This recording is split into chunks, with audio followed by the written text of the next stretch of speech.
Come on, Fur Coat, yeah. I want to pull my soapbox. That's basically it. Let's talk about drag and all its forms.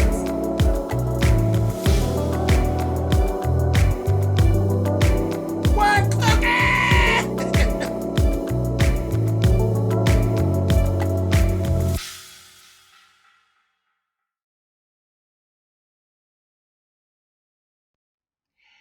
Hey guys, thanks so much for clicking on. Let me just start off by welcoming you. This is actually episode one of what I am actually calling Spill It Boy Talks. And it basically is the resurgence of a segment that I used to do on my channel that was actually called Spilling All the Tea with Me. And it's more of I don't really do trending topics very often. I wouldn't do trending topics and things of that nature. I always say this is a feel good channel, and I don't really like to get into politics and a lot of news things that are going on. Like, I just don't like to focus on the whole, like the election and the Black Lives Matter and all that stuff. When it gets too heavy, that's not what I'm here for. You know, I didn't want a job working for the news, or I would have went and looked for a job working for the news. You know what I mean? That's not what I wanted to do. I have the Feel Good channel. You come here to relax, to let your hair down, to laugh at the stupid shit that I say and clown. You know, when I'm clowning and we clown and we have fun and we get in those comments and say whatever we want to say. Now, at times, yes, we will get a little heavy when there's something going on in my life that's a little heavy. I get on and I talk about it. If there's something going on in the news that's a little heavy that I feel like talking about, I'll talk about, but nothing constant do I actually do that. So there's just keeps coming up times when I keep getting asked about trending topics and what do I think about certain things. Um, so, I share so much of myself with you guys that I said, okay, I'm gonna stop fighting it. And that's what I'm gonna do. I'm gonna go ahead and I'm not gonna fight and I'm gonna give you what you're asking for. So we're gonna do trending topics. We're gonna play the game. I'm gonna let you take me into my zone that's not always so comfortable for me. So we're gonna do this. I enjoyed doing spilling the tea with me. It was fun, okay? And I always would do a sound spill. I would talk about what I've been listening to as far as music wise, because you guys know I love music. So we're gonna bring all those things back. I've gotten enough requests. You guys win. No, like you always do. No problem. I'm gonna do it. It's cool. Now, the thing is, as of lately, in the last abundance of months, there is a very good friend of mine who actually has come onto the YouTube family, who his name is Tea Spilling. And his channel is Spilling All the Teas. And we are actually brothers on YouTube and we are very close. So it's too confusing, I thought, to actually use that name any longer. And I wasn't that attached to the name anyway. And that's actually his handle is Spilling All the Tea. So I didn't want to do a segment that sounds almost like his hand. And I've been thinking about it, about what I was going to do. Well, my handle is spillitboy. Like I have spillitboy.com is my website. And I am at spillitboy on Instagram, and same thing on Twitter and Blab and Periscope. I am at Spill It Boy. My website, I'm sorry, not the website, my email address is spillitboy.com. So, or spillitboy at msn.com. So, I'll use my own name. Is what I'll do. And that's what I came up with, Spill It Boy Talks. And I kind of like that. So that's what we're going to go with. So it really isn't anything really, really new. It is the resurgence of a segment that we were already doing. And we're going to keep it very similar to how it was. I'm still going to do the sound spill. And it's going to be more entertainment news than anything else. Because that's what I do. It'll be entertainment stuff that goes on. You'll see as we go through. But this is, I've gone through all that. Okay. This is the first episode. This is actually the first episode of Spill It Boy Talks. So, welcome, welcome, welcome, welcome. It's good to be back with you guys, and we are going to have some fun. Let's go ahead. We're going to start right off. I need to start with something that has happened very sad. It's a sad situation, but it's something that you can't escape because it's going to happen. We actually lost Natalie Cole. Okay, Natalie Cole was an absolute legend, in her own right. Natalie passed away in a hospital in Los Angeles on Thursday. This Thursday just passed, and on New Year's Eve. Just crazy. She was 65 years old. Um, for those of you who are younger and may not know a lot about Natalie Cole, you owe it to yourself to actually go through YouTube, Google, find out some things about her. She was a beautiful woman, beautiful black woman. She was a singer, she was a songwriter. She's a 9-time Grammy winner, not nominee, a 9-time Grammy winner. She is a person who actually was a success at overcoming a battle with substance abuse in the 70s and early 80s. She actually got off of the stuff and, stayed off. She literally stayed off. Well, in the midst of all of that going on, she, her career suffered a lot with the drug abuse and stuff like that. Um, she was very lucky. She didn't lose her voice in the midst of that. So once she went through, kicking the habit and getting off of the drugs, she actually did come back and she um, basically rose from the ashes and recreated her actual career. And she jumped back bigger and brighter than she was before. She is actually the first person who literally did a duet, musically, vocally, and visually with a legend that had passed on. That legend just happened to be her father, which was Nat King Cole.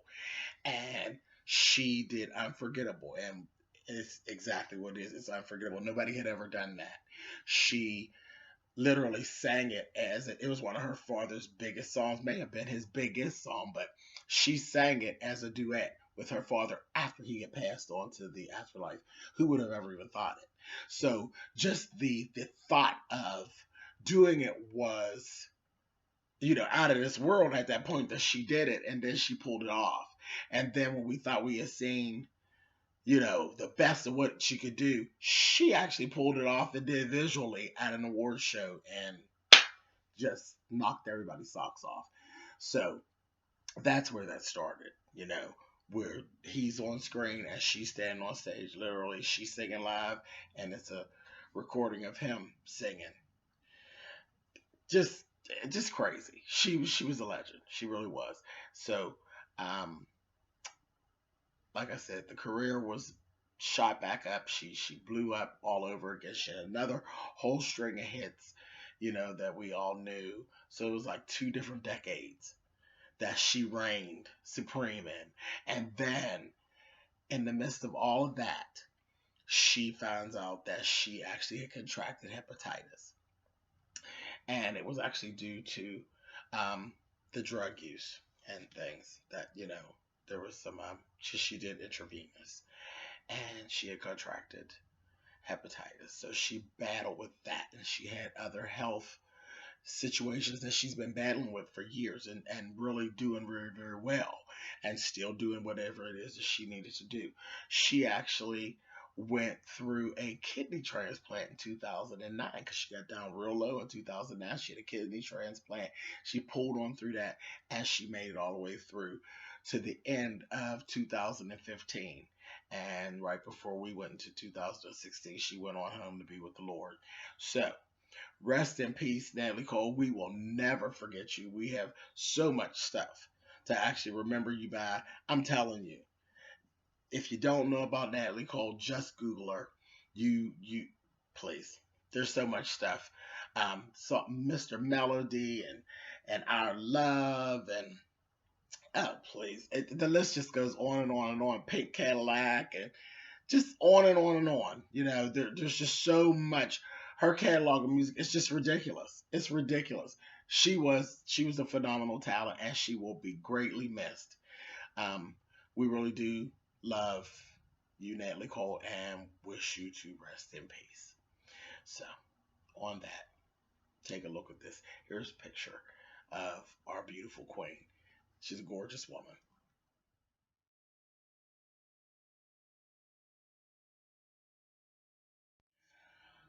Okay, so next piece of business here. You guys have asked me 9,000 times since this has started going on, what were my feelings about the whole debacle with Bill Cosby? Okay, so we got Bill Cosby. Everybody knows Bill Cosby and the pudding, and he was Heathcliff Huxtable. That name's a mess. Heathcliff Huxtable. And we have the Cosby Show, and then we have Different World. We got all of this stuff, and all of those movies, and all of that stuff that had to do with Bill Cosby. He was the black father of television. Okay, everybody loved Bill Cosby. Bill Cosby was our black Mr. Rogers. Okay, basically, Bill Cosby right now is 78 years old. This past Wednesday, Bill Cosby was actually arraigned on one count of drugging and sexual violation. Basically, is what it is. Over the last few months, there's been this whole ongoing thing. He's been accused of this by literally over 30 something, darn near 40 women, maybe more than that. That he literally was luring women back, and all of this stuff is in the past. We're talking like the 60s and the 70s and possibly the 80s, that he was luring women and drugging them and then having his way with them, allegedly. Okay, so I've been asked 9 million times what I thought about this. I don't even like this. I don't like this whole thing because Bill Cosby was a certain thing to us, and they're painting this different picture that he wasn't who we thought he was. That he's this monster. Okay, now what I'm going to say, it is not rape is never right, because that's what this is when you're talking about sexual violation. Rape, it's not right. Whether it be male, female, it doesn't matter. It's not right. And if you did it one time, you're wrong. If you did it 50 times, you're wrong. It's not right. And it is monstrous. It is a monstrous thing. My feelings, and I am not going to dwell on this and go real deep into this. I'm going to tell you what I think. I believe that Bill did something. I don't believe everybody's lying on Bill. Now, I don't believe everybody who's saying that Bill drugged him and took advantage of him. I don't believe that. I don't believe that. I don't believe everybody is telling the truth. But I believe Bill did something. At least one time. Bill did something. Okay? Um, which is just, it's an issue. You had no business doing it. Period. Period. And I don't believe everybody's lying on Bill, but there are some people that I believe are lying, and I believe that it's being drugged out of proportion, and it's so much time that has gone by. It's very, very suspect. It's very suspect. I think that it's a plan to tear his character down. I believe there's some people really high up that are really leading this, what I see as a witch hunt, and I believe the powers that be have something to do with it. But again, the powers that be can't get you unless you did something wrong. I don't know what Bill did. I don't know how much Bill did. But do I believe that everybody's lying on Bill? No, I don't. No, I don't. All I'm going to say is if I got a headache, I don't want the motherfucker giving me no aspirin. I done been celibate for 13 years. So I know I got something good that I'm holding on to that I ain't willing to give up. And if I got a headache, I don't want no aspirin from Bill Cosby. And that's all I'm saying. Now y'all can get mad at me, but that's all I'm saying. I believe Bill did something. I don't know how much Bill did, but he did something. He got arraigned this Wednesday. Child, Bill got money. They paid $100,000, got him out on bail. It's a witch hunt. It's still going on. It's going to be going on. There you have it. You have my feelings on it for right now. Like I said, I'm not dwelling on it. I don't like it. I don't like how it feels. I don't like the way it's going. I don't like where I think it came from. Got nothing. There you go. There's my feelings on it. And yeah, that's it. All right. Moving on. Moving on. All right. The next thing that I want to talk about is actually a little bit of tea. Okay. Now, a few weeks back, we had the Soul Train Music Awards, and it was a fantastic show. I um I did a video, I did a review on the actual award show itself. It was hosted by Erica Badu. The performance was wonderful. I mean, it was really entertaining. It was better than it's been in years and years and years.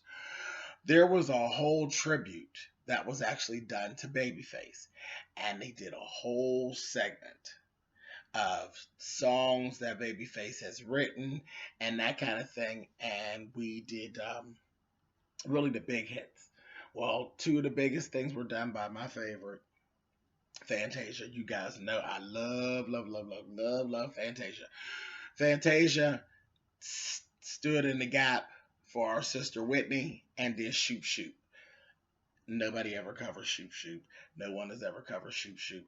Fanny slayed her cover of Shoop Shoop, which didn't surprise me because Fanny always slays when she tributes. And then Fanny continued on. She's the only person that did two songs during the tribute to Babyface, and she did Superwoman by Karen White. And we've all been buzzing saying, well, where the hell is Karen White? Because ain't nothing wrong with Karen White. You know, not far as I know. Last time I seen her, she looked good. She was gold. Where the hell's Karen White? This is what we kept saying. Where is she? Well, in my travels, I run into Karen White. I see a video on YouTube. Karen White addressed the fact that she was never even contacted to do the awards. She didn't get contacted by Face. She didn't get contacted by Centric. She wasn't contacted by BET, nor was she contacted by Soul Train. Okay? Never got contacted. Just period. I don't know what went on with Karen. I don't know who Karen done pissed off. But she's the, I mean, because Toni Braxton was there. Brandy, they pulled Brandy's old dried up ass up out of there. Had her. I don't know who Karen White pissed off. And she just, she basically said, I don't know what happened. I don't know why. Do I believe that she don't know what happened and why she wasn't contacted? I can't believe that. I just can't see that. I can't see this being an oversight. You pissed off somebody, Karen, but whatever. So that was that. But for all those of you who want to know, Karen White actually has her own label. She's working on, she's working with her own label. She has a CD that's out right now, and the CD is actually called Seize the Day, and she's on tour at this point with Lord have mercy, a list of unsung artists: CeCe Peniston, Denise Williams, and Kathy Sledge. So this is basically the unsung tour, but they're calling it My Sisters and Me, but it really is the unsung tour. I think Karen's the only one that doesn't have an unsung episode that's on that tour. So that's kind of where she is. So she's still singing, has an album out. She's relevant in her mind. I have no idea what went on that they didn't contact her to be on the show, but there's some shit. Something went down. I believe Karen pissed off somebody, but I'm just saying. Whatever. Okay, so moving on to the next thing, which was pretty interesting. The Kennedy Honors, Kennedy Center Honors, was on. It aired last week. And we got to see Aretha Franklin literally at the best that she has done in years. When I say Riri turned the Kennedy Honors out, she did a tribute to Carole King as she sang Natural Woman, which is not even one of my favorite songs that she does. But she sang the hell out of it. And I mean literally, when I say turn the Kennedy Center out, turned it out. Turned it out. She turned it out. She came, Riri done lost weight. She looked good. She sound phenomenal. She really did. She sounded phenomenal. She was dead on. She played the piano. She was dead on. Dead on. I mean, the buzz that she created inside of the theater, it was just ridiculous. It was like you stepped back in time. There were people up, darn near getting ready to start shouting. Viola Davis was literally up like she was at church. The president and the first lady were just done. I mean, you could just see it. Carole King couldn't even contain herself. Aretha turned it completely out. She played most of the song on the piano, and then she got up. Now, okay. And like I said, Riri looked good. Riri lost weight and everything. Riri looked good. But you know, Riri don't always, some of her little choices, a little questionable. Even through all this goodness that was going on, you know, I wouldn't be me if I didn't point out the things that I saw that I thought were funny. Riri. She had on a fur coat. She likes her coat. It's a pretty coat. It's a nice coat. Big old fur coat. I don't know why you want to play piano on a fur coat, but okay. She can do it. So you know, we already know she's talented. She had this big old goddamn fur coat on. She's playing this piano. What I did notice, she didn't brought her purse. She brought her purse to the stage. It was a clutch. She had this sparkly clutch, and she sat it up on the piano. And she sat down and she started playing. She had her coat on. She got up. When she got up, I instantly got irritated. She had a beautiful antique gold gown on. And the gown was, you know, fitted. Cute gown with lace accents and everything. Nice. Fit her nice, everything. The gown had a train. The coat stopped possibly about 4 or 5 inches up from Aretha's ankle. Perfect length for a fur coat. But now when you got a gown on that got a train, because now you look foolish because you got this coat that stops and this gown hanging up underneath the coat. And for me, it looked ridiculous. It looked absolutely ridiculous. Now, if you're going to be grand, be grand. If you got a gown with a gown on that has a train and you're wearing a coat, your goddamn coat better be longer than the train, because the train is not supposed to be sticking out from the bottom of the coat. That's just wrong. That's wrong. And I was like, okay, and y'all can say I'm being petty or whatever. I fucking know how to dress. And I would never be anywhere walking around with a short coat, because then it looked like you had borrowed Webster's coat and you got on your gown. I just didn't like that. Them level, I didn't like that. But then she sang with the coat. Then she ends up taking the coat off. Well, she really was. Yeah, in a normal day when Aretha be screwing around, I'd have said she thought her ass was getting down, but Aretha really was getting down. She got down and took her coat off and threw her coat on the floor. But I was happy she took it off, because it was ridiculous. 1, to be playing a piano in a damn fur coat. 2, to be wearing a coat that was shorter than your gown. The coat just was not needed.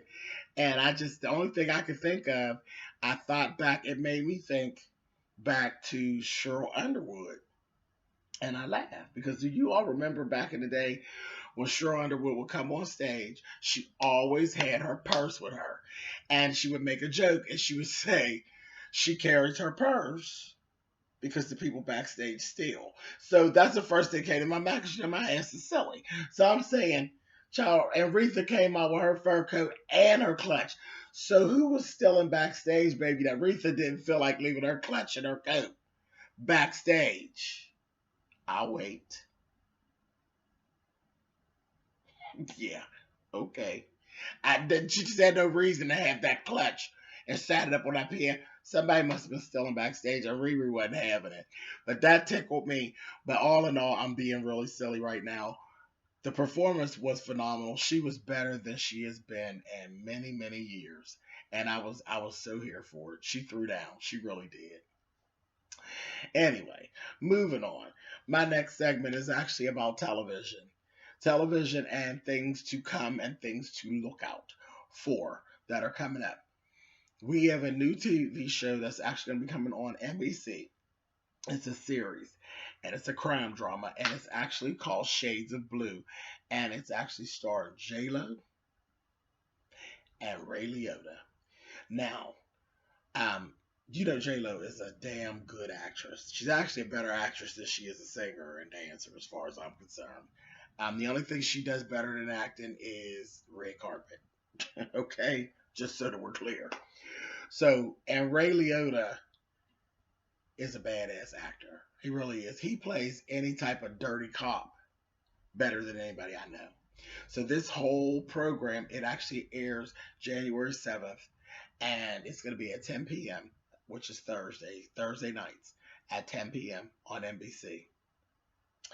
It is actually all about J-Lo she's a police officer, and it's all about dirty cops, dirty dealings, and informants for the FBI. So all of the turmoil is right inside the actual system itself.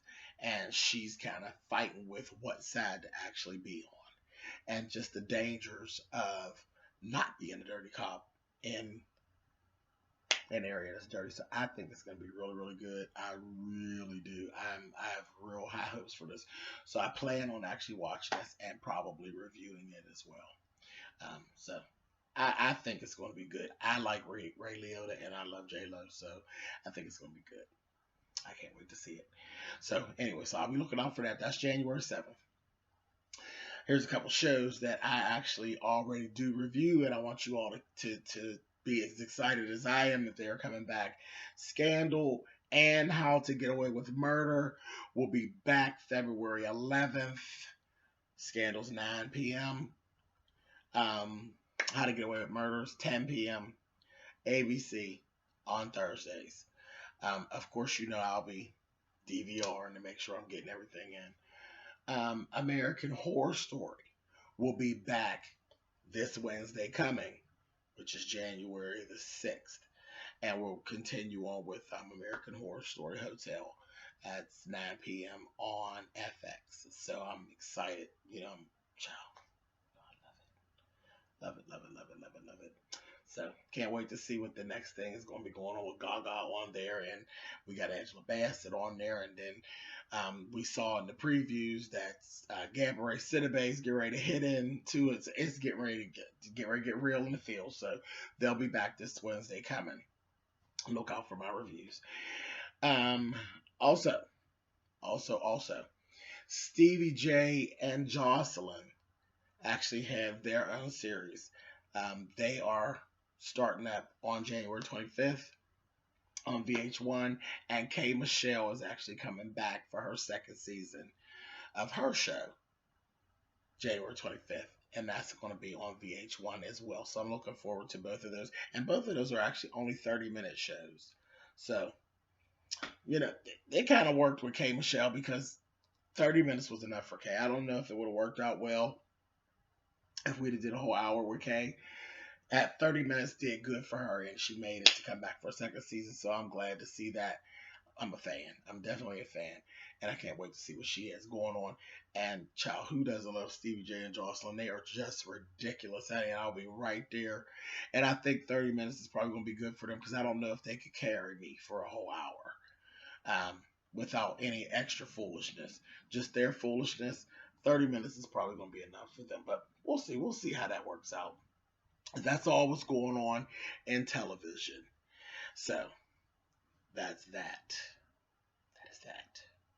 Now, as far as our sound spill, this is the last thing. Like I said, the format of this segment is going to be just like it always was. Last thing I'm going to close up here with is our sound spill. And our sound spill is going to be this. Absolutely. It just makes sense that it would actually be our queen, who I actually just talked about earlier in this segment, which is Natalie Cole. Natalie Cole, since her passing, it naturally made me, my sound skills always about things that I've been listening to and that I can't stop listening to. I've been listening to Natalie Cole because why would I not? I have a ton of Natalie Cole stuff. But um, with her passing away, it kind of jarred something in me because she passed away, the whole her and the whole drug thing. Then Whitney is gone, her whole thing and the drug thing, and the two of them had a bond. Um, with the whole drug thing, they've actually, we knew that they actually have talked and fellowshipped with each other and that whole thing whenever they were both still living, and now both of them are gone. Both of them were phenomenal. And then I just got done talking about Aretha. So this has actually, all of this in this week drew me to a video that's out here on YouTube. Is something that I actually remember airing on television. I seen it when it aired the very first time. I was younger. It is Whitney Houston and Natalie Cole actually covering an Aretha Franklin song, which is "Say a Little Prayer." Now, I actually I'm putting the link to the actual live performance down in the box for you guys. If you didn't see this, even if you have, take a look at it. I have it, and I'm always watching this on my playlist and everything. But they sang this back when, if you can remember this, Natalie Cole actually had a show called um, Big Break, and it was years and years ago. And it was just a music show, sort of like Solid Gold, that kind of thing, all in that vein. And she had Whitney Houston on as a guest, and they sang the hell out of "Say a Little Prayer." "Say a Little Prayer" was always one of my favorite songs by Aretha, and when they did it, that has always stuck with me. I have always loved that version of that song, and I've always gone back to that over and over and over and always listened to it. And this whole stuff that's going on in this last week just made me continue to listen to it. So that is my sound spill for the week. And yeah, that's my sound spill for the week. And I want you guys to enjoy it. Like I said, I put the link right down there in the box for you. All right, so take a look at that, and I'll definitely be back with you guys next week. And I thank you guys for watching. Thank you guys for watching. And you know what? I wasn't going to do this, but there is one more thing that I'm just sitting here now. I'm freestyling here because I didn't plan to do this. But I have another sound spill. This is just a bonus spill for you guys that I've been actually listening to. And you can do the album version or the live. I'm going to put the link for the live version down there with you too, because I just talked about her too. Fantasia. Fantasia. Um, with Fanny, I've had her song. It's called "In Deep," stuck in my head. It's been stuck in my head for the last few days as well, and I've been listening to it over and over again. I always loved it. It's on her album, um, her last album that she just did, "Side Effects of You." It's actually the very last song, song number 13 on that album. And then I ran into her doing a live performance of it, and what she does to it live is ridiculous because she pulls the band out, brings her lead singers forward, and they kill it. So I'm going to put the link to that down there too. So there you go. There's a bonus spill for you guys. Okay, so now that's it. Now on that, now I'm leaving. I thank you guys for watching. As always, I love you guys. I will catch you next week. Thumbs up, thumbs down. You guys know how that all works. And I hope you enjoyed the segment. I hope it's been worth it for you all. This waiting time that you've had and that I brought it back. Leave it in the comments. Let me know what you think. If you think there's something else we can do to make this segment better, you know how we do. Do what you do. But I'm glad to be back with you guys, and we'll try to make this segment the best that we can. All right, guys. Thanks so much. Talk to you next week.